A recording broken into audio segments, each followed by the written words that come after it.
My name is Mary DeVries. I'm the Executive Director of the Wolfeboro Area Chamber of Commerce, and on behalf of our Board of Directors and our Chamber of Commerce Government Relations Committee, we're pleased to welcome you to the 11th Annual Candidate Forum in Wolfeboro.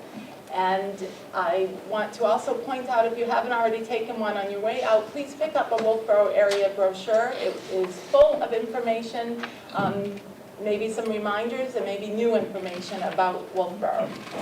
And I'm very pleased to welcome our moderator, Randy Walker of Walker and Barney. Mr. Walker has very kindly moderated this candidate forum for all of the 11 years, and we're very fortunate to have him participate in this meeting. So thank you very much, Mr. Walker, and now we'll turn it right to you. Thank you, Mary.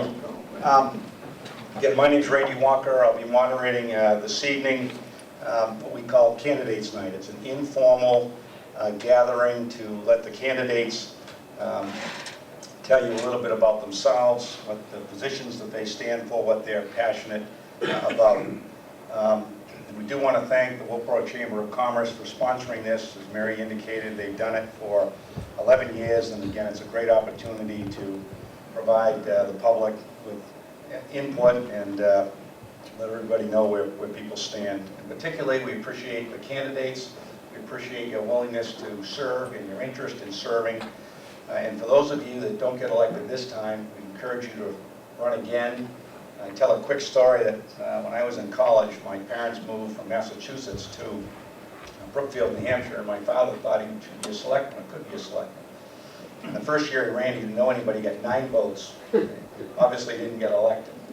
The next year he ran again, and he got 89 votes, and in Brookfield that was enough to get elected, and he served many years thereafter, including as chairman. So don't be discouraged if you don't make it this time to run again.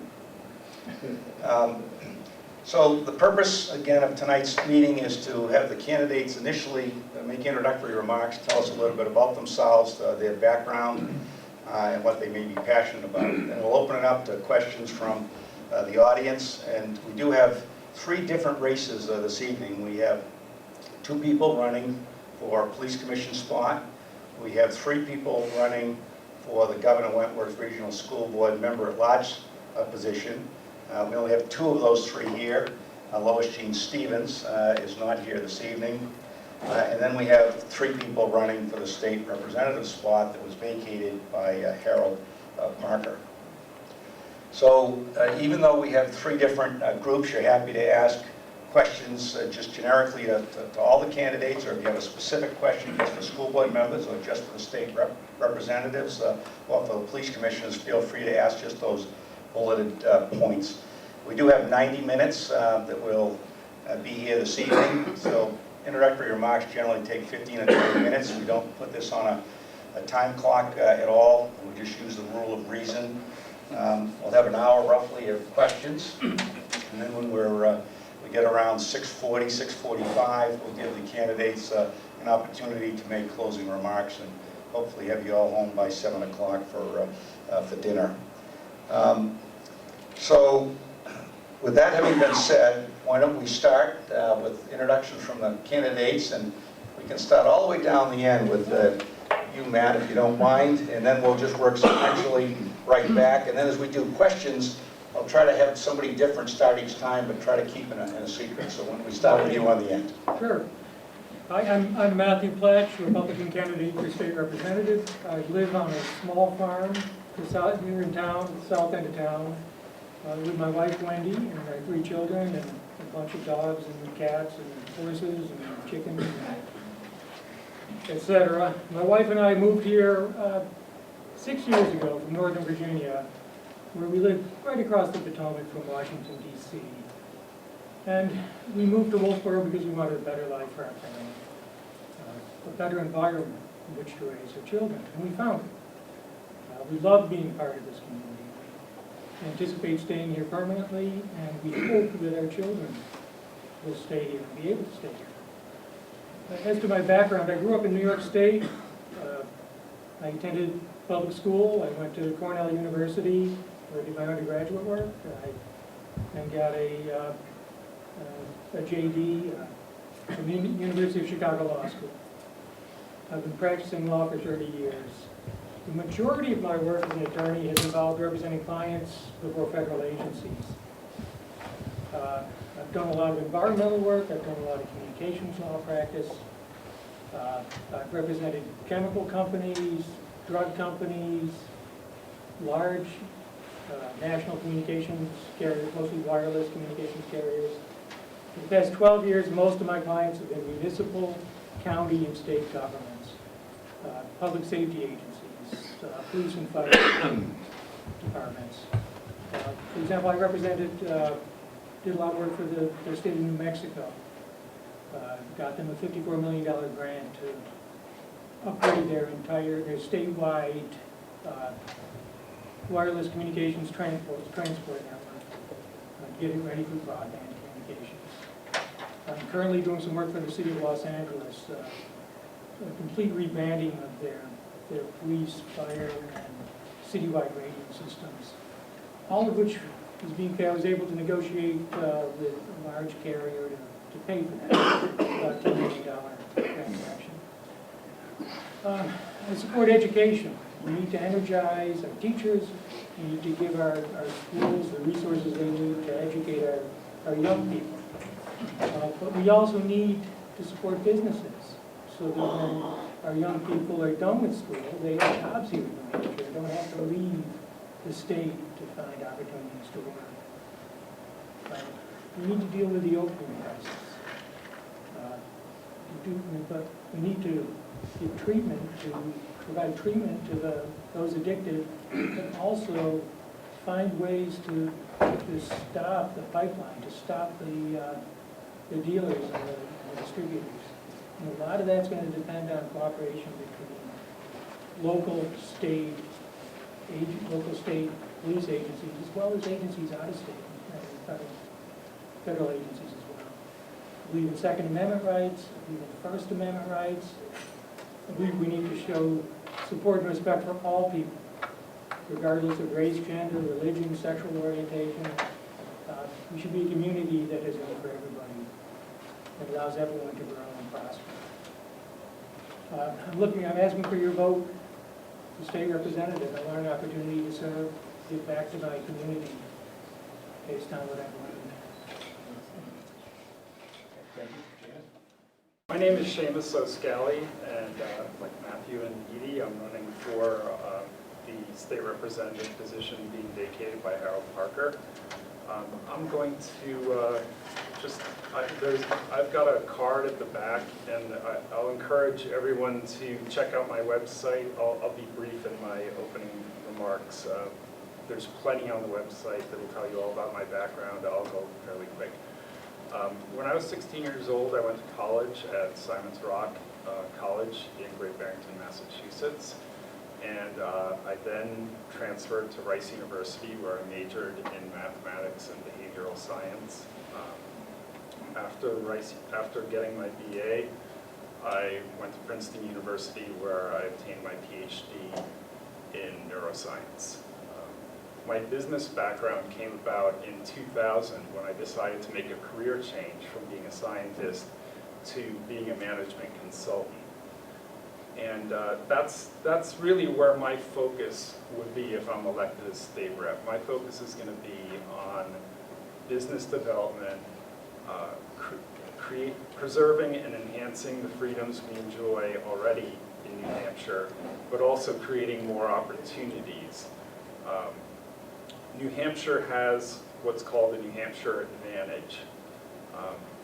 I think there's a danger of us getting complacent because we are more competitive than the neighboring higher tax states. In the 21st century, though, we're going to have to compete not just with the surrounding states, but with really tough states to compete with, like Texas and Florida, and other countries. I spent my business career advising companies on where to locate their operations.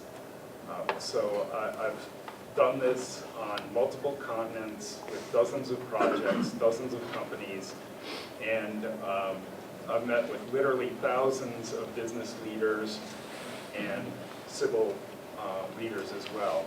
So through this experience, I've learned a lot about what kind of locations businesses want and what they want at these locations. With that experience and my lifelong thread through both of my careers was that I had a big emphasis on math and finance. So a lot of the things in New Hampshire governance could probably benefit from a little bit more financial rigor. I think I can bring that. That's part of when I considered running for state rep. I, of course, want to protect our freedoms, but I also thought, you know, where can I best contribute? And I think that's in the area of business development and finance. So I'll end there. I encourage you to take a look at the website because it's got a lot more information than I want to take up time for right now. Thank you. Edie? Thank you. Okay. I have been living in Wolfeboro throughout my adult life. I was born in Rhode Island, and I grew up on Peaks Island in Portland, Maine. I took a ferry to school, which was kind of fun. The kids still do that today. Peaks Island, it's not because I'm so old. But I went to,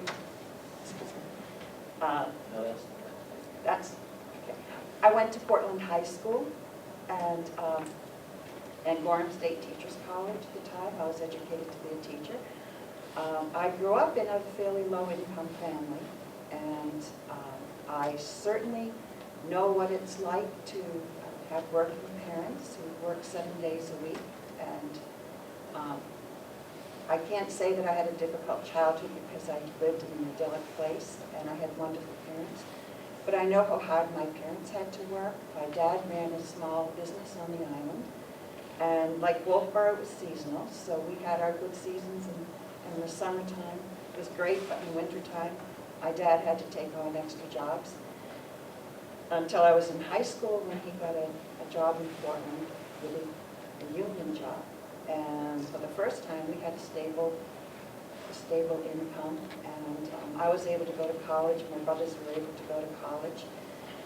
So I think when I go into what is important to me, you will understand more why I really have considered working families, the welfare of children has been my primary focus throughout my life.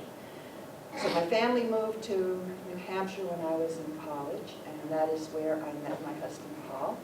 We were married right out of school. We spent 3 years in England when he was doing his Air Force work. When we came back to New Hampshire, we looked around where we wanted to live. Of course, I wanted the ocean, he wanted the lake, and we kind of settled on Wolfeboro. The water didn't smell right, but at least we had water and I could see in the distance. So we came to Wolfeboro with 2 toddlers. We very quickly had 2 more, and Paul established his dental practice. And I became very involved in the community, again very busy with small children for a little while. But I was part of the American Association of University Women, and we did a survey of the needs of women in Wolfeboro and found that affordable quality childcare was missing. So I began working with a group of wonderful people in Wolfeboro, and we founded the Wolfeboro Area Children's Center, which became my life's paid work. I ran the Children's Center for 24 years. And then I retired, and by the way, my 4 children during that period of time got married, and I now have 10 grandchildren as well. But after I retired, I took a year off and then started doing more volunteer work. And I was involved with the Friends of Families Coalition in Carroll County. I served on a lot of different boards and committees over the years with the school district, the town of Wolfeboro, various nonprofits, and my church, the Congregational Church. And the needs, the Friends of Carroll County decided that one of the greatest needs was affordable housing and workforce housing. So all around the county, different members went to our individual towns, and I went to Wolfeboro, the planning board, and I found that our town plans had been identifying for years that there was actually 24 years, that there was a need for workforce housing in Wolfeboro. So that became my work, was to bring workforce housing to Wolfeboro. And we work with the Eastern Lakes Region Housing Coalition. We serve 14 towns, providing community education for taking away barriers for workforce housing. And Harriman Hill grew out of that. We have 48 units of workforce housing now in the town of Wolfeboro. So why am I running? I think I am running because I have watched what has happened politically most recently in our state and on the federal level, and I am concerned. As I said before, I am most concerned for the working families and for our lower income people, and I see what they are up against, and I am truly concerned for what is happening with them. I have seen the rights of our workers for our unions. I've seen that under attack. I see the income levels dropping for our middle class people. And if you look and you trace the development of unions from after the Second World War and incomes and the rise of our middle class going up, and then you see suddenly the change and it's going right back downhill again. And I think that there's been too much of an attack on our working people, and I'm truly concerned about that. What can I bring to Concord? My professional life has been working with people. It's working with people to get people to work together. What I love about this town is we never cared if you were Republican or Democrat, and all the boards, all the committees I've ever served on, I can't even tell you how some of the people on those committees or boards voted, or what party they were part of. In Wolfeboro, we tend to work together for what is needed in this community. And if someone brings up an idea of what's great about this community, or what's needed in this community, good people get together and we work together to solve those problems. It's a very special community. And I think that perhaps one of my greatest skills is to how to approach problems and see that they are dealt with and that we work together to solve them. Not through arguing and fighting or who's better or who's worse, but just working together to get things done. So, yeah. Thank you. Darrell? My name is Gerald Pack, and I'm running for the at-large position on the Governor Wentworth Regional School District. I'm a business owner in the community. I have two businesses. My son goes to school. He's in the 4th grade. He attends the school here in Wolfeboro, although I am from New Durham, just so you know. One of the reasons that I'm running, and basically there are 3 that I'm running, is that I think that you're going to find that I'm not alone, but I am against Common Core.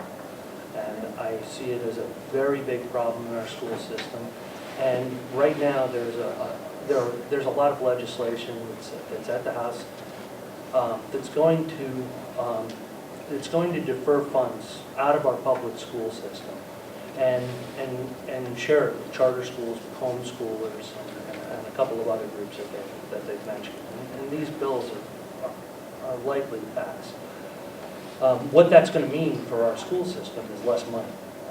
And the reason we have so many people who are looking for an alternative to education is because of things like Common Core.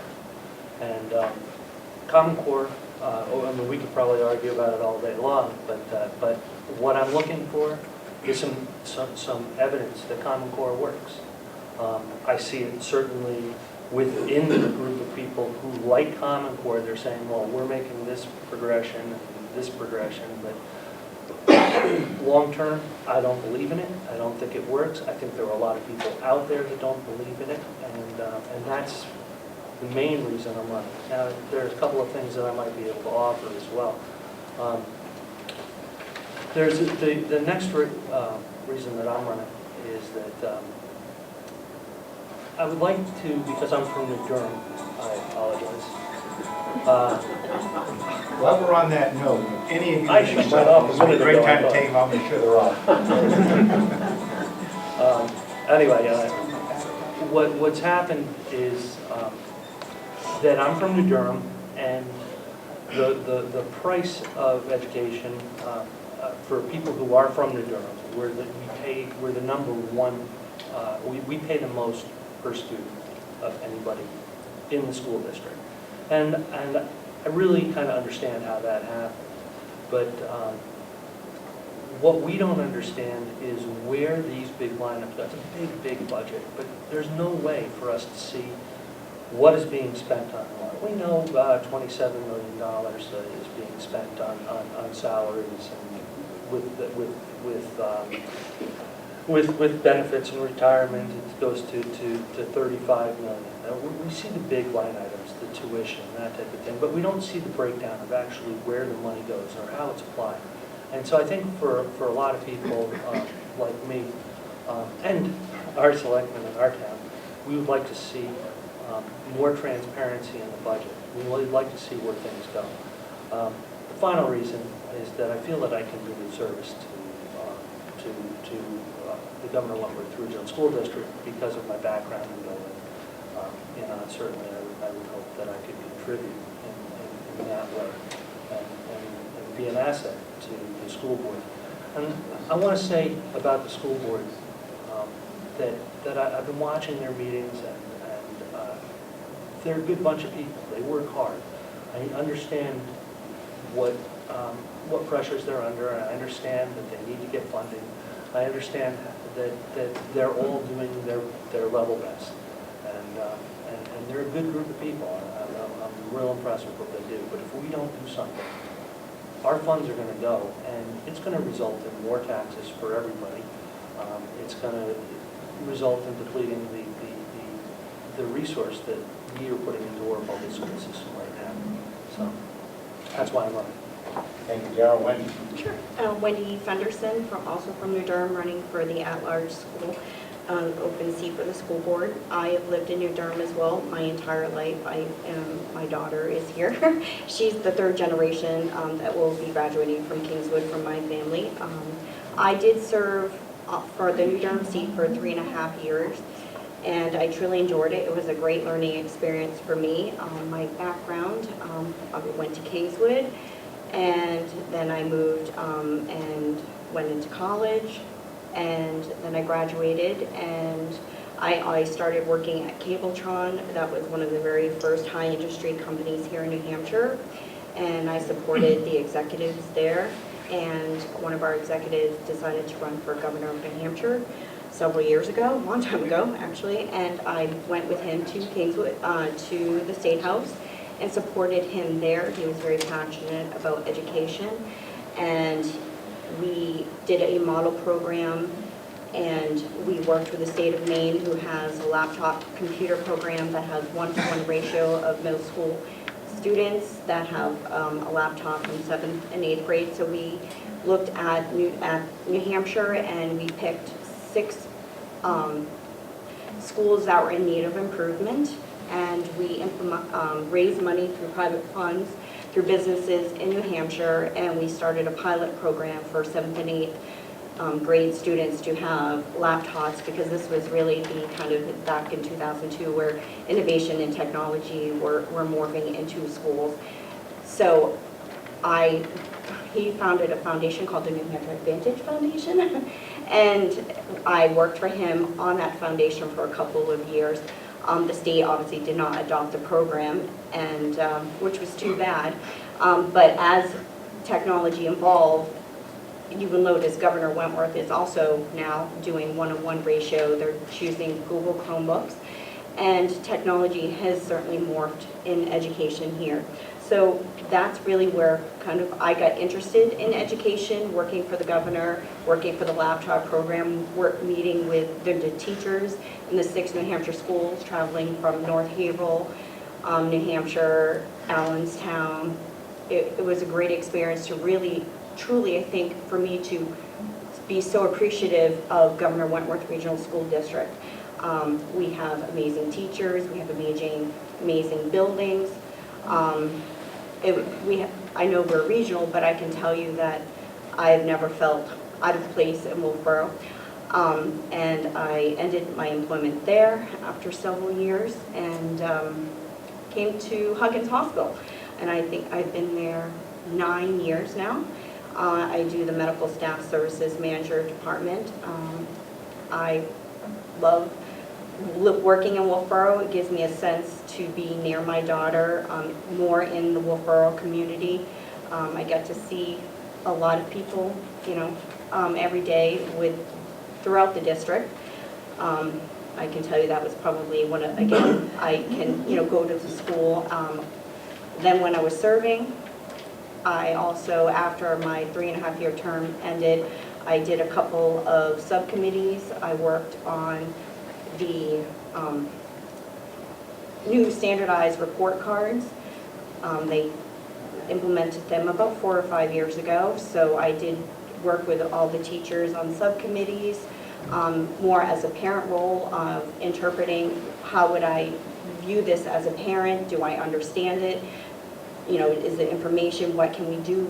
I worked with probably 20 teachers and administrators to really put together this report card. And then I also worked on the master plan for professional development and needs of improvement. So I've always kind of at Frey been involved in the schools. I did, when my daughter went to New Durham Elementary School, I did the PTO, volunteered, and all the time, a lot of different areas. So the reason why I'm running, I have been, been gone for about 4 years, but again, continuously interested in it, watching the evolution of how the district is integrating technology, because I believe we need to continue to take a hold of the New Hampshire advantage and make sure that our kids stay in our state and live in our state, because we have, I feel, one of the best states that you could ever want to live in, and really work with the district. We don't know what's going to happen here in the coming months. There's a lot of changes, but I want to be able to really work to make sure that we keep the local control of our education and not have to work with all the federal mandates. And with Daryl, the understanding of the Common Core for the basis, I feel it's a good baseline for our kids to be educated. However, I believe Governor Wentworth takes that baseline and morphs it into our kids have a lot of other extra opportunities, and it's not, for me personally, all the testing and stuff that we do to our kids does not really truly give true results of a good education our kids are getting. Standardized testing can be, kind of a little hard to kind of substantiate, but I just want to say that the reason why I want to continue to serve the district as a board member is I enjoy it, I like it, I'm involved. I have my daughter in the district, I have nieces and nephews, and it was a great experience, and I truly love Governor Wentworth District, I love our community. I would reiterate what Edie said, I don't know what side anyone else is on, but I know that when we vote as a board, and we vote what is the best interest of our children and the community to ensure that our kids have a successful education. So that's it. Steve. Thank you. My name is Stephen Wood. I am running for re-election. I'm currently the sitting chair of the Wolfeboro Police Commission, so I'm running for a re-election of a 3-year term. A little bit about myself. I'm a true native of Wolfeboro, born and raised here. Attended school here. Out of high school after graduating, I joined the Air Force to see the world. I was shipped back to Pease. As far as I got. I was pursuing a career in law enforcement. I did attend the 50th class of the New Hampshire State Police Academy. Worked as a patrolman not only in the military but also in the city of Rochester. I have prior experience on the commission. I was appointed to the term that I'm currently serving in Just a little over 2.5 years ago, after the resignation of a former commissioner, I was asked to consider appointment, agreed to be considered, was appointed. I've enjoyed my time with the commission. I think we've made great strides. I believe Wolfeboro has a police department that you can be really proud of. If you listen to me speak or listen to things that perhaps I've said or written in the past, we have a great business culture, if you will, a work culture of the police department in that, community policing, when I was on the commission, I did two consecutive terms back in the 90s.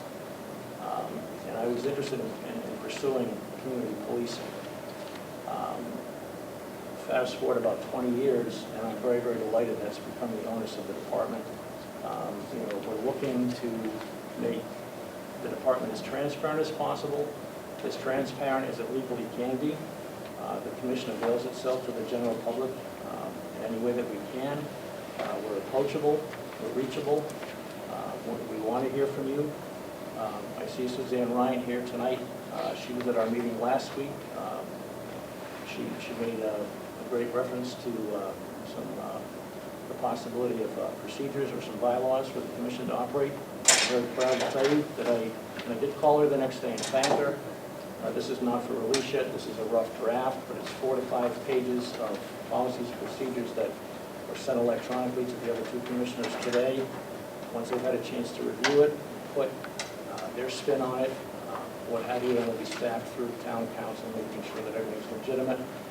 And I hope, Mrs. Ryan, that we'll be able to invite you to the meeting in March, if I'm successful in my endeavor, to be reelected, so we can have you back, and if timing everything goes off well, we'll be able to introduce that at that meeting. My wife Dawn is here tonight, early childhood educator in the community for 30 years. She retired a couple of years ago to take care of her grandson. As one of our daughters is now a member of the teaching community here at Carpenter. Both our daughters were raised here. They attended schools all the way up through. We raised our children with an ethic of outdoors. They were raised hiking and camping and enjoying all that New Hampshire has to offer. So I enjoyed listening to a lot of the comments that some of the other folks have said tonight about the great state that we live in and also this wonderful community that we live in. Aside from my work with the police commission over the years, I have been civically minded in other areas. I spent the better part of 2 decades in the Wolfeboro Fire Rescue Department, entering as a call firefighter, and then basically retiring after close to 2 decades as a captain. Put a lot of time and effort into that. Became a state certified municipal fire instructor, CPR instructor, supervisory responsibility, oftentimes on an emergency medical scene, crash scene, fire scenes at night. I was the senior man, and the scene was under my control. So I've been in the trenches, and I've been on the other side too. I think a lot of the experience that I bring to the commission is multifaceted. I worked for the electric department here in Wolfeboro for 10 years as a lineman before I moved to New Hampshire Electric Co-op, where I work currently as an operations coordinator. As a commissioner, I've worked negotiating contracts for the police staff. In my employment, I am a union steward, so I know both sides. As I said before, I've been a police officer and a commissioner, so I think I have an advantage when things are being discussed to know what's real, what's necessary, what might be a little bit frivolous. We work very diligently, the commission now, with not only budget preparation, but making sure that we adhere to the budget. There are things that obviously I want to see through to fruition if my reelection bid is successful. We're working very hard right now to not only maintain the current budget, but we have things that need to happen within the department in terms of updating outdated equipment and things like that. But we also try to follow the town's direction to stay within as close to 0% discretionary funding for our budgets as possible. We are currently, we have staff undergoing, and this is something that I'm very proud of. About 20 years ago when I was on the commission, we put together the policies and procedures of the government department, for the government of the department, that were written to accreditation standards so that the department would become accredited. And right now, we are going through a very intensive review of those policies. They're going to be reviewed, rewritten as necessary, and so forth. That's one of the things. I alluded to Mrs. Ryan. We're working now on getting the policies and procedures in place for the commission and how the commission conducts business. We have other things that, we've had some major changes within the department in the past year. We had an amazing police chief in Stu Chase retire. We were tasked with finding his replacement. We feel very confident and very satisfied that we made the best possible decision in promoting Captain Rondeau to chief. And then we were able to fill Captain Rondeau's position with Senior Patrolman Mark Libby, who is now Captain Libby. It says a lot about the quality of the staff that you have within any department you can promote from within. And we were able to do that without any equivocation. We're very confident. We believe wholeheartedly we've positioned the department for future success. But there's still a lot of work to be done on your behalf. And, so I thank you for your time tonight. I thank you all for being here. And we're always available. We always want to hear what you have to say. And I would appreciate your support in March. Thank you. Thank you, Steve. Tom? My name is Tom Bell. I grew up in Long Island and summered here at Powwow Lodges, just north of the Living Museum, for the better part of my childhood. Loved it and did so much so that as our family were growing up, our two boys grew up summers on the lake over off 11D at Boulder Lodge, which at the time was a cabin, group of cabins, and we thoroughly enjoyed that as well. Wolfeboro has always been a central interest and affinity towards me, so much so that when we were looking to move here, or move up to New Hampshire from Pennsylvania, I hired two realtors. One realtor in Wolfeboro, I gave Wolfeboro. The other realtor, I gave the rest of the lake, knowing full well that my predilection was to be here. And so this is where I've settled. My wife and I still have a home in Pennsylvania, but my residence is here. I've gotten involved in quite a number of nonprofit boards here in Wolfeboro. I have enjoyed that experience, but realized that I did want to give back to the community itself. And my interest in the police commission not only started from growing up in my college years. I was an AMT, EMT firefighter in Rockville Center, Long Island, and did a lot of training and coordinating and work with the local and county police departments, and have a healthy respect for what they do, how they interact with the community, and how the communication between community policing and the force and the community is so important. Second to that, about 4 or 5 years ago, I was helping park cars at the Huggins Fair with Ron Goodgame, and we just got started talking about our backgrounds, and he mentioned that he was on the commission. I kind of looked into it. It seemed intriguing and a great place for me to consider giving back to the community and offering some assistance.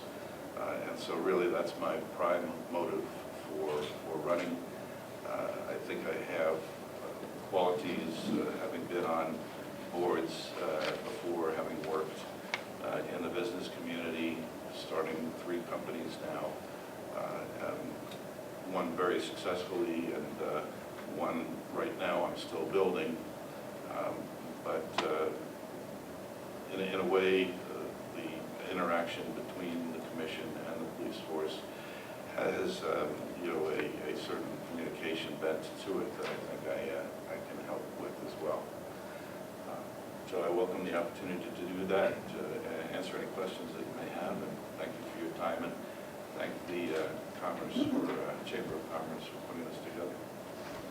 Well, that was absolutely the longest set of introductions I've ever had in 11 years. The reason for that is because we have 7 very high-powered people up here, obviously, and a lot of good choices to, a lot of good people to make choices from. So let's go right to you. Do any of you have any questions that you would like to ask any of the candidates? Don't be shy. John, we'll start with you, and then we'll go right over to you here. John White from Wolfeboro. A very quick question for each and every one of you. Give me a yes or a no. Are any of you a member of or subscribe or endorse the policies of the Free State Project? Start with Mr. Page, please. I'm not a member. I have some sympathies for the policies, but I don't want to see government eliminated. I think all of us should read the New Hampshire Constitution, which says when we enter society, we give up some rights and freedoms. And I think we need to strike a balance in our government and recognize that we can't just do anything anytime. Okay, I'll answer that since I think it's probably directed at me. We should be clear about what the Free State Project is and is not. The Free State Project, which I served as treasurer of from 2011 to 2016, is a 501c3 educational nonprofit. The goal of this nonprofit is educating people on the benefits of freedom and how they can best be achieved by moving to New Hampshire. So far, 20,000 people have stated their intention to move to New Hampshire, and over 2,000 already have. My contributions as treasurer were first keeping our finances beyond reproach. I did this as a volunteer, and this is the kind of thing that I'll be looking to help the state as if I should be sent to Concord. The second thing, and one of my main goals as treasurer, was to gain acknowledgement of our 501c3 status from the IRS. This was during the years that the Lewis Lerner Barack Obama IRS administration was discriminating against conservative organizations. So it took a lot of persistence. It took 2 years of often spur of the moment with very short notice work as a volunteer on my part. But in the end, we prevailed and we did get 501c3 status. That's the kind of persistence and determination that I'll bring to Concord if you should choose me as your representative. I resigned as treasurer in 2016, and I resigned from the board of the Free State Project also at the end of 2016. This does not reflect any dissatisfaction on my part with the Free State Project. Instead, I met my goals, and it was time to move on to do something else. Now, what the Free State Project is not, and has never been, is a political organization. We do not run or endorse candidates, nor legislation. Individual members, like individual members of any organization, can do what they want independently. Matthew seemed to imply that people who are participants in the Free State Project are anarchists. That's nothing to do with the Free State Project. There is no political litmus test for people who basically state that they intend to move to New Hampshire. Is that a yes? All right, we're gonna have to just keep moving on. So, Edie, you want to answer that? I'll just very quickly say no, but I also would like to add, since I've already started receiving some different emails asking me to make various pledges, which is amazing. It's only been a few weeks. I would say that any vote I would ever take would be for the welfare of this community and this state that I love. And I would never take any pledge that I would vote for any particular bill unless I until I have at least read it, understand it, and how it affects the people I'm serving. And I would always vote according to that decision and make no previous pledges. Yes or no is going to do the No. four of you? Okay. No. No. I go with the next Yeah, question. okay. They know how to answer the question. Thank you all for your willingness to serve and to run, as running is difficult as serving sometimes. And should have been in the Army. Thank you. Sorry. My question is for the state reps. You could all answer it, but the time permits. I like the first part. Excuse me? I like the form of just. Oh, okay. I would like each of you to tell us about some issue that affects fellow Wolfeboro citizens, that concerns you, and that you believe action by our state government could help with. Thank you. And I'm going to sit well. Why don't we start with Edie, let's start with Seamus, and we'll just go around that way. Okay, you know, I mentioned my background in business and advising companies on where to locate their business. Individual businesses will always have their own concerns, so you have to take those into account when you're doing that type of work. But pretty much universally, businesses are concerned with high taxes. And the current legislature of New Hampshire has taken some steps to reduce the business taxes. They've been small, incremental decreases. I think that's a step in the right direction. I think also being a strongly tourist-oriented economy, if we can, we should take a look at the rooms and meals tax. That's 9%. That's significant. So I would say especially for businesses in Wolfeboro, taxation's a big issue. Yeah, I asked about people, but Well, okay. people own businesses. Businesses, yeah. Edie? It's hard because there are so many issues that I could bring up. But taking off from a little bit with Seamus or Seamus. Seamus, with Seamus, is I think one of the biggest issues and problems that we have had in, not just in Wolfeboro, but all around the state, is the passing down of the costs for operating the state and the programs to the towns, downshifting to property taxes, because property taxes take such a toll on our lower income people.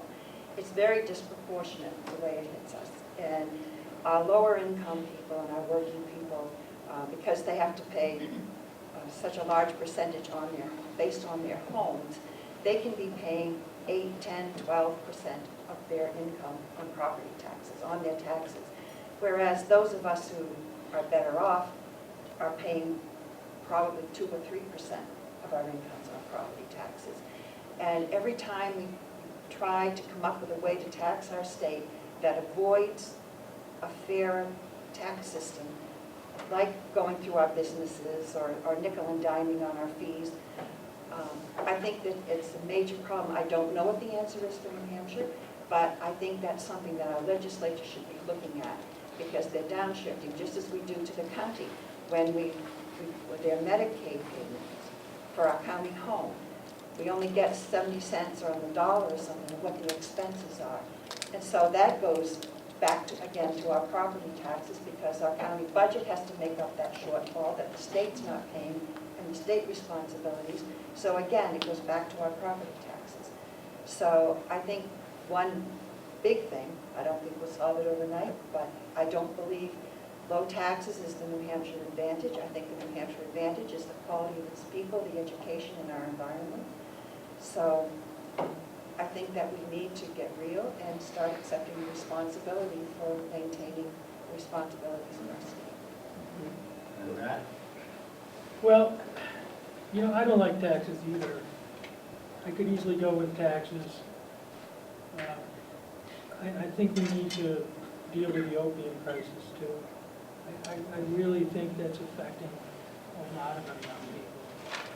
to do that, we're going to need to find ways to help people who are addicted. We've got to have addiction centers, we've got to have counseling. Also, we've got to find a way to catch the dealers, pipeline the suppliers. I work with several communities down in South Texas, right on the Mexican border, and they're dealing with this problem constantly. And they're not doing it on their own, they're not doing it as a single town. They're working with Texas DPS, also a client of mine. Texas DPS has mobilized 20,000 officers statewide, rotating them through these towns, dealing with this. They've got gunboats going up and down the Rio Grande. This is the state. They've got helicopters flying up and down the Rio Grande. They've got dirigibles in the air, watching what's going on, watching the border crossings. It's constant. There's shootouts, gunfights all the time with these drug cartels. So that's not happening here, but it's coming in and it's making its way north and it's coming up to New Hampshire.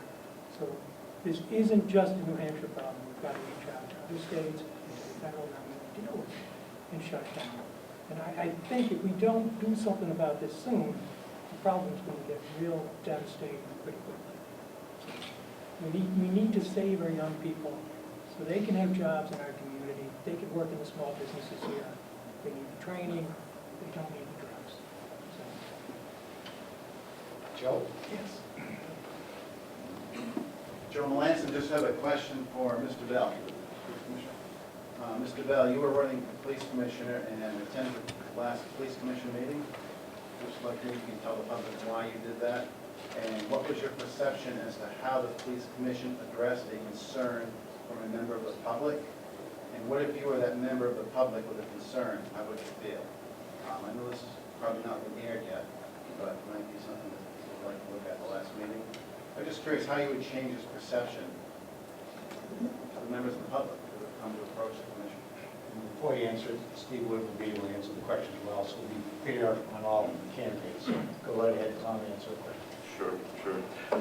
Yeah, I attended the meeting to get a sense for how the board interacted with the chiefs and the captain, and what was actually accomplished at the meetings, and how the reporting was forthcoming from the force to the commission.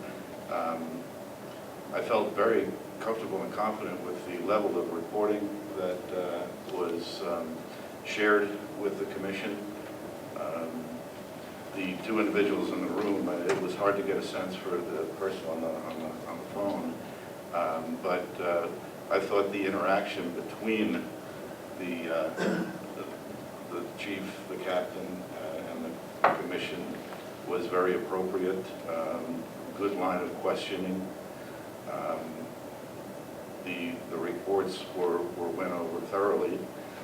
In terms of the public commentary piece to it, I have been involved in other community boards where there is the ability to have spontaneous questions from anybody in attendance, and that right now is something that was allowed, but it was not something that was part of the preset program. I think it is at 48 hours usually to bring a question to the commission.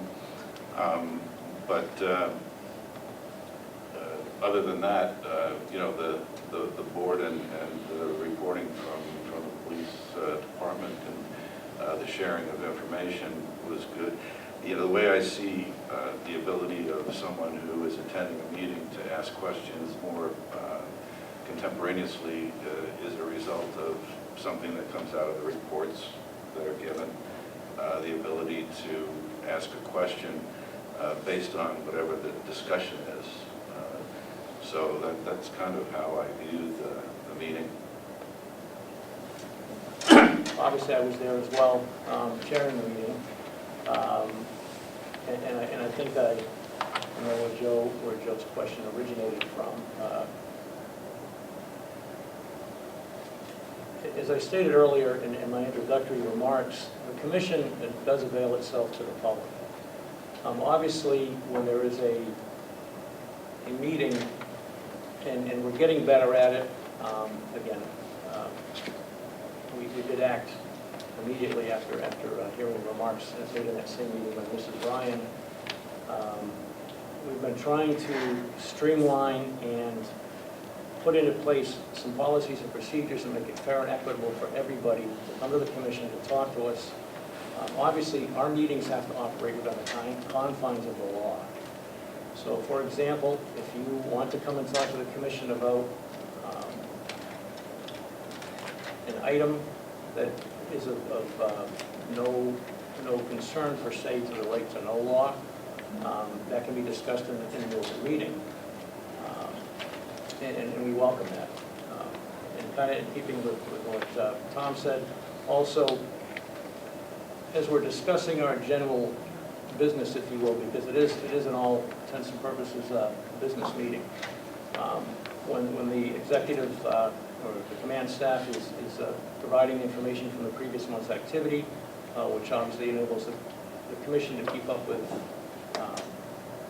where we're at financially, what our potential needs are in the future, what we need to consider, whatever.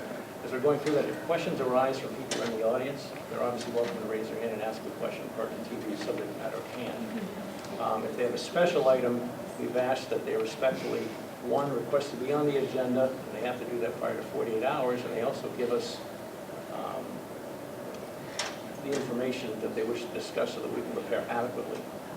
Our intent there is, one, we want to make sure that we have it set up in a proper forum, whether it be a public forum or a non-public forum. If somebody's coming in, for example, to make a complaint about a police officer that issued them a traffic ticket, there is no right for them to disparage somebody without any basis, foundation, investigation, or whatever in a public forum. Therefore, that would be discussed in a non-public forum, and then the results following whatever action had been taken would be addressed, would be if the information were allowed to be released, it would be released. So I guess the best thing that I can offer there is, you know, and with our policies and procedures that we're working on now, we hope to better and more clearly define the parameters that the commission wishes to operate within that'll make it fair and equitable and comfortable for everybody to speak. I know it's not an easy thing if you have a problem with the police department to go to the police department and complain about an action that may or may not have been taken against you, it could have been a friend, relative, what have you. And always the first line, if you will, is to inquire to the police chief. It's something within the personnel structure, but if it's more than that, you're always welcome to come to the police commission. Oftentimes, if it's a small question, small concern, it will probably be handled right at the level of the chief. But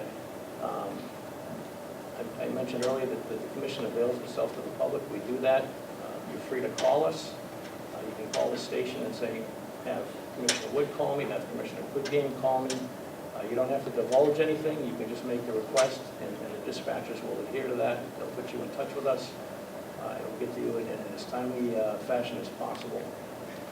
Again, we're really working hard to become transparent and address any and every concern. We truly do want to know how we're doing as a police department. I believe that we have a really solid police department here in Wolfeboro. They're well respected not only within the community, but outside this community with other agencies. I've heard a lot of positive feedback from other police agencies, and they enjoy the relationship that they share with the police department, which is imperative when you're trying to address an opiate issue or any other major crime issue. Having all these other agencies on board and having that ability to work together will go much further in that endeavor. So, Any other questions? Yes, ma'am. Sorry, really shady. This is a two-part question to Seamus. You had mentioned that you had distanced yourself from the Free State Project. No, I didn't say that I distanced Well, that you myself. have resigned your official position. But as recently as February 2nd of 2017, you were a keynote speaker for a large event that they had in Concord, according to Facebook. So, yes, the two-part question is, if a controversial issue does come up, will you be representing the residents of Wolfeboro, or will you be representing the Free State Project? And the second part of the question is, how long have you been a registered voter here in Wolfeboro? You know, there's a couple parts of that. One, the speech I gave at New Hampshire Liberty Forum in February of this year was not the keynote speech. It was a seminar on personal financial independence and freedom. The rest, I'm trying to think of the rest. I remember the first. Second question was, No, when no, did you no, become the registered first part of voter? the question was, given your connection with the Free State It Project, won't help the you, issues... it won't help you to talk back there because no one can hear you on the TV. The question, it was prefaced with the portion about the speech that you did deliver down in Concord. The question was, given your association with the Free State Project, if you were elected, are you representing the individuals of Wolfeboro, or are you representing the Free State Project? And then the second part was, how long have you been a registered voter here in Wolfeboro? Okay. I'm no longer treasurer or part of the Free State Project. There are Free State Project participants who live in Wolfeboro other than myself, so I would certainly be representing them just as I'd be representing everyone in Wolfeboro. To me, as a state rep, you represent the people in your town. You don't represent anyone else. So I'd be representing the people of Wolfeboro. How long have I been? I've been registered to vote in Wolfeboro since 2000. It must be early 2015. Before that, I lived in Concord. All right, any other questions?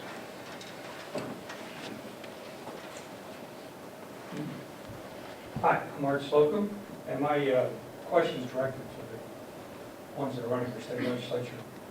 Given the tourism emphasis of the state, and of Wolfeboro is the tourist resort, what would you do or recommend to help with the infrastructure, the roads? We only have a few streets here that are state highways, but if the bridge downtown ever fell into disrepair, it could be a catastrophe for this town. So whether it's with taxes, whether it's with gas taxes, and some of the legislation that's going on now relative to hybrid cars, what would you do to help with the infrastructure? Why don't we start with you and go to Matt? Well, I think it's to narrow it down to just Wolfeboro, it's a little bit difficult. I spoke of the tax structure before, of the pushing down the cost to our local communities. I think we've seen that also with our roads.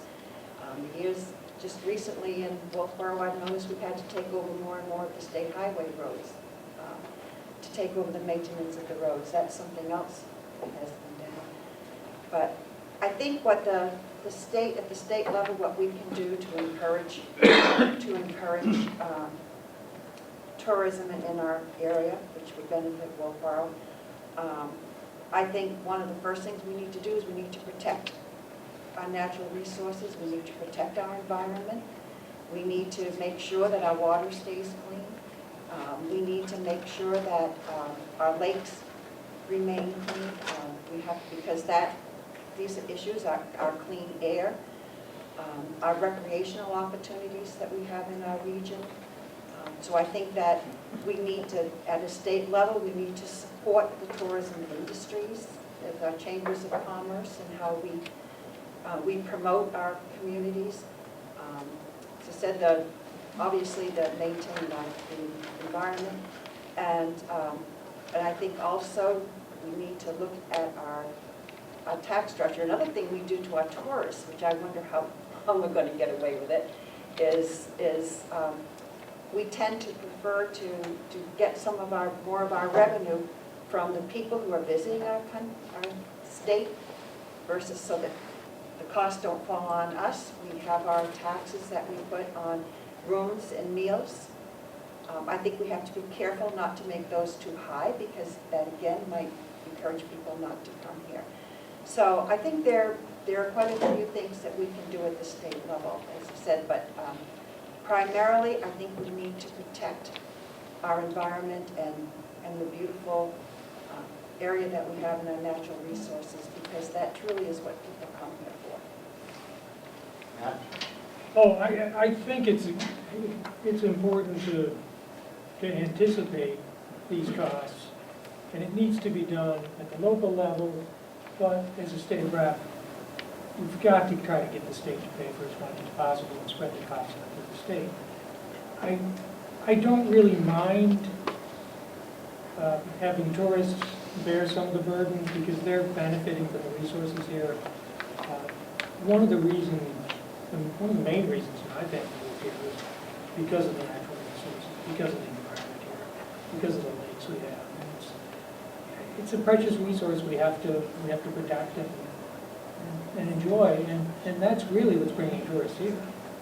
I'd like to see the businesses, the small businesses prosper, offer more to tourists. And really to do that, we're going to need to, as Seamus suggested, we're going to need to look at the tax burden on those businesses. Last year, there was a small reduction in the business tax, and this year we're looking at a bit of a surplus. So I think we can do more of that. I think attracting business to the state, supporting our small businesses, attracting more businesses to the state is going to help us a lot.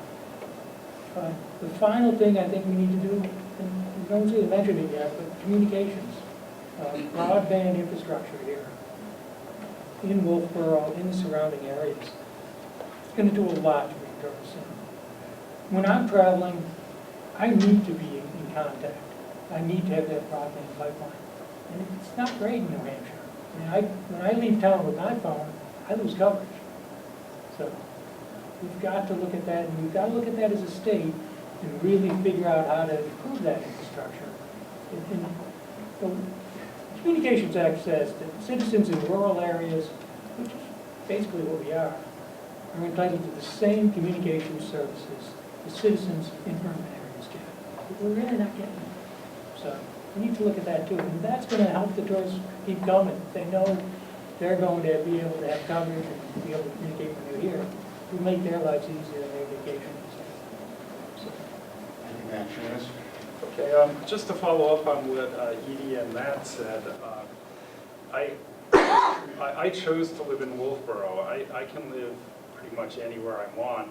So living in both New Hampshire and Wolfeboro is something that I gave a lot of consideration to.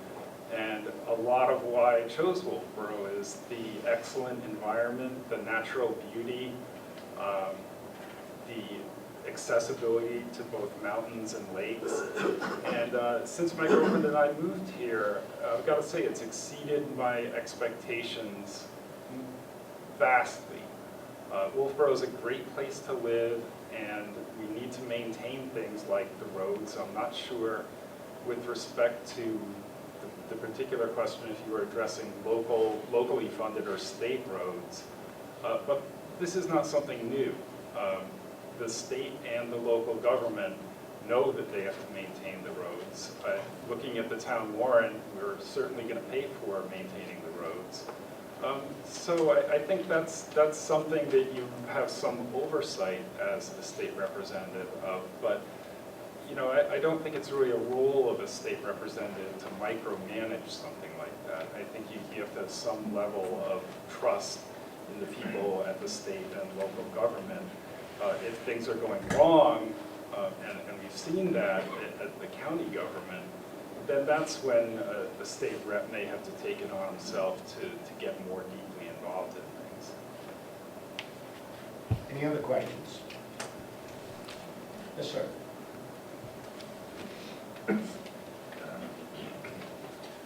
I'm Blair Moffett, and I'm feeling so badly for you folks running for the school. So I want to ask you a question. Both at the national and at the state level, we have seen people nominated to be officials of education who seem to have very little interest or background or knowledge of public education. In fact, they seem to be taking us in different directions than supporting local schools. That's a concern to me.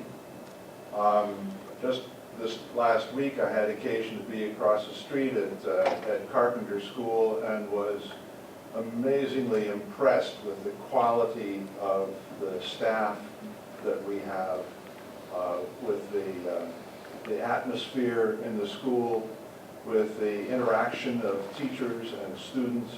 So I'd like to ask both of you this question.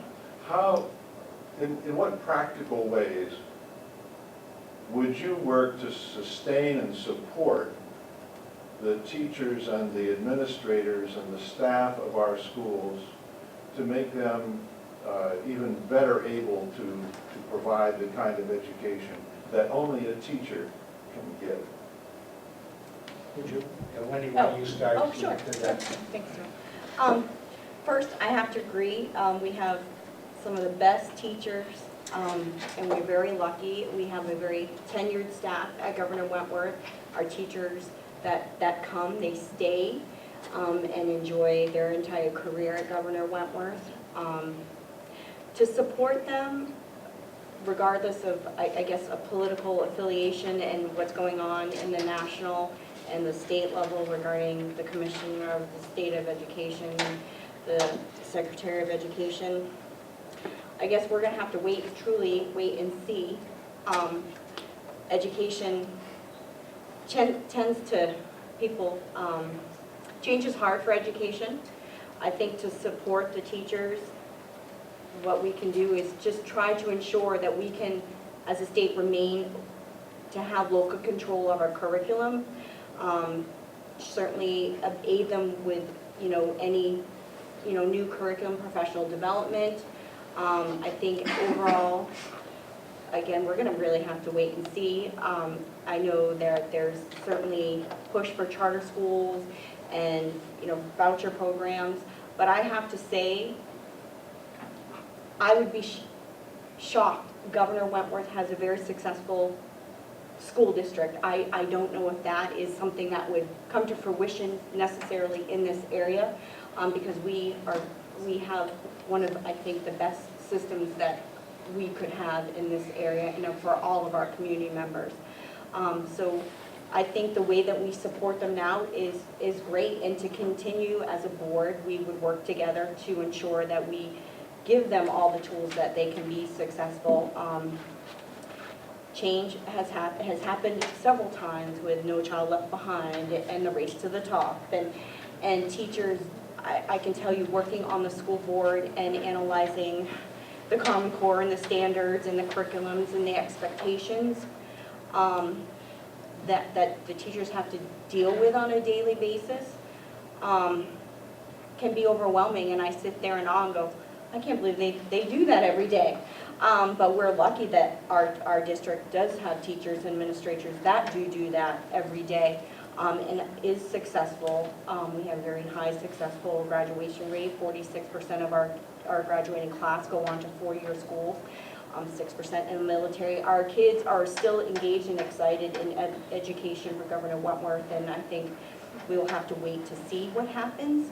But I think as a board, as our communities have always done, I think we would do our best to support them, and I think they would support us. They've always been give back to us. They volunteer, they stay, they coach, they're entrenched in our community. So I think it's a kind of a reciprocal thing for them. Carol? Sorry.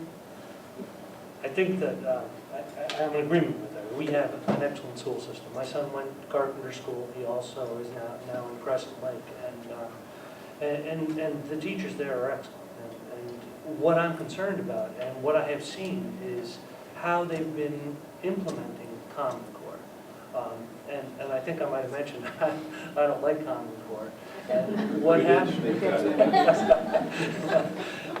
But Betsy DeVos ran because of Common Core. She's there because of people's opposition to Common Core. And I think that the federal election overwhelmingly, I mean, there was no secret that the platform was against Common Core. We, as part of it, at the state level, we still have the same thing. We have a governor who was elected who was against Common Core. We have a commissioner of education now who ran also against Common Core. And I do not think that you can be pro-teacher and pro-Common Core. I agree, we had great teachers. A couple of years ago, they're producing students that are graduating. Now we're changing the curriculum, and we're limiting them to the amount that they can do to change the curriculum as they teach. They're not teaching to a student and saying, hey, how are we going to get this student to learn this material? They're teaching to a test, and they're testing a lot, and it's costing us a lot of money. Back to taxes, half of the tax burden in New Durham is because of the school system, the cost of the school system. Educational materials change. We have, I think it's Pearson, McGraw-Hill gets all of it now. I mean, Pearson has 80% of the educational data that's being provided to our schools. And that's why I'm concerned about the line items. Where's the money going? Because we have a $200,000 testing budget. A what? To test $200,000? I'm a little confused about that, because we have good teachers that we're paying $27 million in staff for. Why are we paying that testing budget? And maybe there's a good reason for it, but you see, the thing is that it's not available to public to see how those numbers break down. I mean, I'm sure that if you went and you wanted to talk to one of the people on the board, they're nice people, they're working hard. So when we go and we change this, and it's not proven, there's no proof on Common Core, there's no empirical evidence that it works, and they said there was. I don't even know how it got. Did you vote on it? I don't recall anybody saying, hey, when are we going to put it in Common Core? And it's been introduced slowly, and a lot of people are against it. So what they do is they change the name of it. So now we have instead of Common Core Science, which it was, now we have what do they call it? Yeah. And the founder of Common Core himself, he says that this isn't a STEM program. You're not going to teach math for STEM. I wish I could go over all of the things that I have in my folder with you in this forum, but I can't. But I'm going to tell you something. That is where the problem is, as far as the federal government, and we're going to continue to lose out of our school system if we don't do something to be able to attract the people that are leaving our school system for charter schools. I got to tell you, it crossed my mind too, as I started to see what my son was learning in school, and I've been keeping it all along, and it's very frustrating. So anyway, yeah, we have great teachers. Let's not make proctors out of them. Let's let them teach. Let's let them do their job. And for that, we keep the control of education at the local level. And there's several bills right now in our State House that are going to do just that. I have one more question. I had a Ron over here. That's the one I saw. We're getting very tight on time. I have just a quick question of the three rep candidates, and that is, how do you feel about, actually just boil it down to a yes or no, are you in favor of permitless carry of concealable weapons? Yes or no? I'm in favor of that. I'll keep my carry permit, but I do support that. I think today we all got a little bit freer thanks to our own Senator Jeb Bradley's SB 12. I'm absolutely in favor of SB 12. Okay, I'm not going to answer yes or no, because you're looking at someone who had a death threat at one point. In my working life at the Children's Center, I helped a woman escape a domestic violence situation, and I received a call from a police department at the time that there was a death threat that had been made against me, and I had this woman at my house with her small children. And that was one situation, and the police did manage to handle it. And obviously, I'm still here. So, but it was a little bit frightening considering I had 4 young children at home. By the same token, also at the Children's Center, there were several times during my career there that I received a phone call that there was an alert that there was a father on his way down, probably armed, to try to take his children in a custody issue. So I'm sorry, I am not as excited about Bradley's bill because I had several situations in my own life that I thank God that the police knew somebody was on, they knew what was going on, and they were able to intervene. I was able to get the children out of the center before the person arrived. I think that there are some good reasons. There are situations that mental illness. I think the answer is no.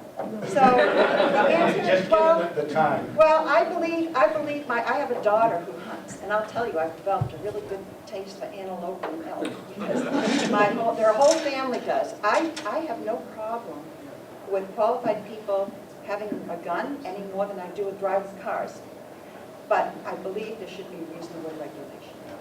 We're getting really tight on time. I've got a couple of questions just for the school board people, very quickly. Article 2 is, we have 3 issues on the school warrant. Article 2 is to support the $60,000 capital reserve fund for the Turkey. Yes, no? Yes. Yes, you know, The Article 3 is building expansion, building maintenance and repair, $150,000 to support that. You in favor of Article 3? I am. Yes. Can't turn to discussion. All right, then we have our budget, roughly $51 million. Article 4, you in favor of the budget as it stands? You know, I have to say yes, because I know that the people the people on that school board have put a lot of work into it. They've done what they can do to cut out of There's a it quick buck get to it. what they can. All right, but I wasn't able to see what was in it, so I have to support it because it's what it is. But Does anyone else have any don't. quick question that can be answered yes or no, basically? We'll get to you next. I'm Ron Cut it to Kemp, your closing. and I would like to ask the people that are running for the representative if they've been to the county complex and are aware of what's going on at the courthouse with lack of judges, lack of attorneys, and what's going on at the farm being strangled with budget cuts. Thank you. Can you answer that quickly? Yeah. Alan, Whose turn is that it? was you. Maybe we went around. So you're up. Oh, I do understand that there have been budget cuts at the county farm. There's been some misunderstanding, I believe, in terms of the idea that the county farm is competing with local private farms, which has been an issue. I think it's something we would address. It needs to be addressed. It needs to be looked at again. So Are you in favor of keeping the farm or selling it? I'm not in favor of, I'm not, you know, I really need to look at the issue more. You know, off the top, I'm not in favor of selling the farm. All right, so going on to Seamus. I have been to the county courthouse and to the county farm, and I've begun to look into the administration of the county government and what's gone wrong there. It's a little disturbing that I'm seeing different numbers from different people. I haven't had time to investigate enough to figure out, you know, what I think are the correct numbers in terms of the farm's finances. But I have the financial skills that I can figure things like this out myself. I don't need to ask someone and just take their trust. Oh, you know, this person seems believable and this person doesn't. I can look into this stuff myself with my financial background, figure out what's going on, and then take the appropriate action. Quickly. I think we should keep the county farm. I think that it has many benefits, and I think we should keep it. I think that some changes have been made at the county government that were long needed. I think that the county delegation, which is our representatives, have to take a share in the responsibility for some of the issues that arose there, because I don't think our delegation, which is the legislators, were paying attention. So I think a lot has been done in the last year or two to try to straighten that out, and I'm hoping it's on a better road. And I'm hoping that, I know if I'm elected, it's one thing I would take seriously is the responsibility to the delegation. Is that a quick? I have a quick question. And Roger will be next on here. My name is Mary Simpson. I have a very quick question. It's very basic. The minimum wage in the state of New Hampshire is $7.25 an hour. the minimum wage in Maine, Massachusetts, and Vermont, I believe, is $9, $10, $11 an hour. My question, very directly, is $7.25 the right minimum wage for No, the it's state of New outrageous. Hampshire? Shane, is $7.25 the right minimum wage? We, Or should it be 8 or should it be 9? I don't need philosophy, I just want to know. I'm not going to give you philosophy. I'm going to give you a pragmatic answer, which Yeah, is that that's what I almost like. nobody in New Hampshire makes minimum wage.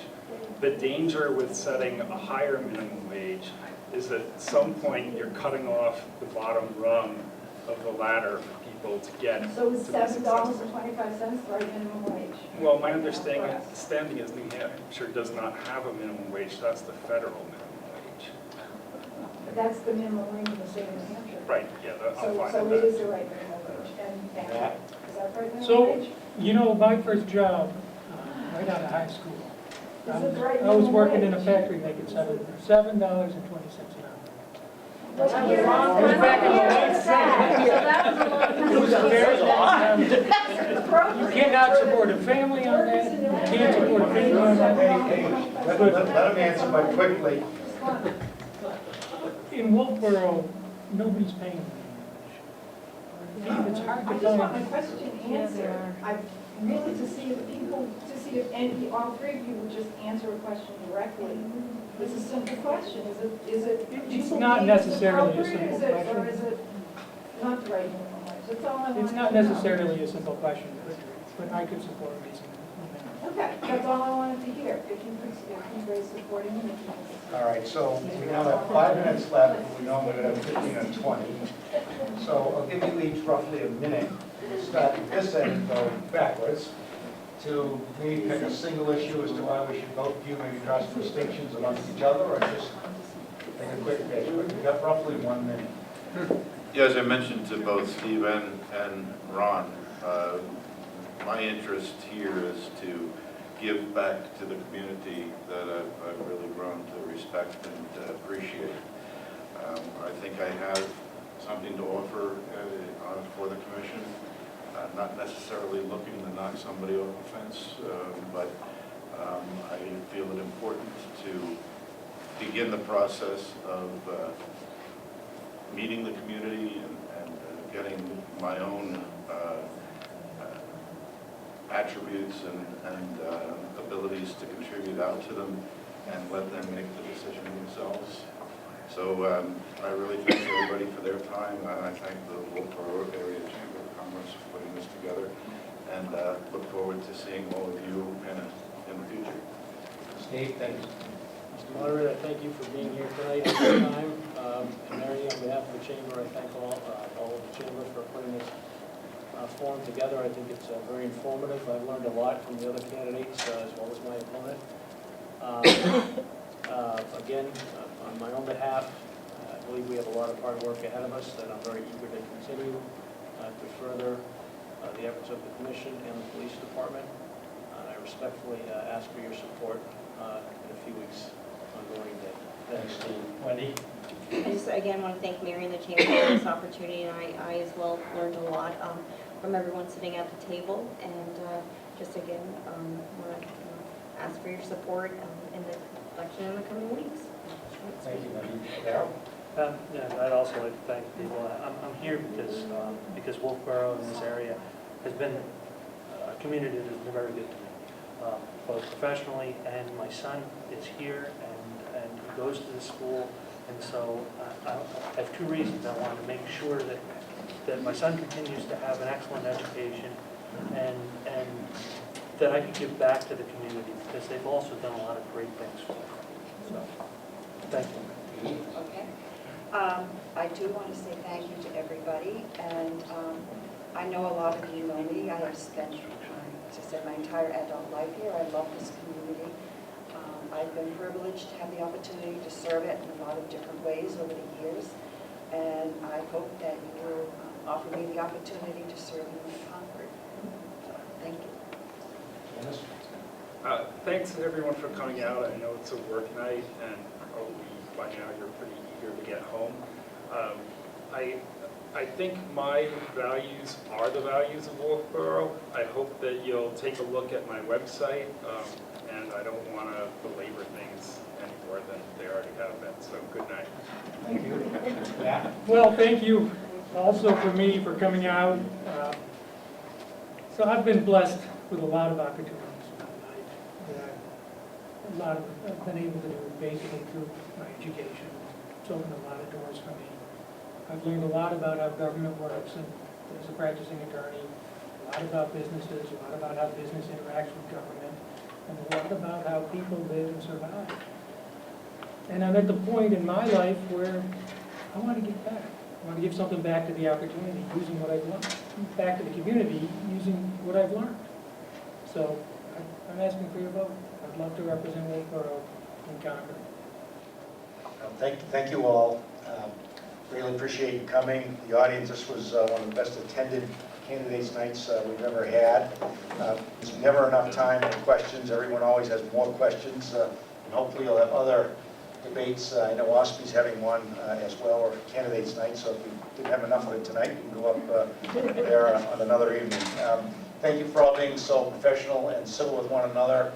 We all came in as friends, we're all leaving as friends, and that's just how it should be. So thanks very much. Appreciate it.